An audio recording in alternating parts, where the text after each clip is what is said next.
রাজার ঘরে ছোট রানী এলো পদ্মাবতী। রাজার আরো 6টি রানীর ছিল না সন্তান, পদ্মাবতীর কোলালোতে মিলল সমাধান। বছর যেতে জন্ম নিল 7 ছেলে 1 মেয়ে, হয় খুশির আকাশ হঠাৎ কালো মেঘে গেল ছেয়ে।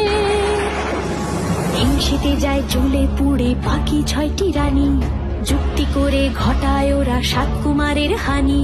সুযোগ মতো 7 ছেলেকে মাটিতে দেয় পুঁতে, বাঁচে একা পারুল ওরা পায় না তাকে ছুতে। ধাইমা বাঁচায় সেই মেয়েকে বড় করে তোলে, 7 ভাইকে পায় যে পারুল 7টে চাপা ফুলে। এত কিছুর পরেও রাজার বিপদ যে কাটে না, সূর্য নগরে সুখের সূর্য আর ওঠে না। হিংসা বিবাদ বিচ্ছেদ আর প্রেমের কাহিনীতে পারুল বোন কি পারবে 7 ভাই চম্পাকে জাগাতে।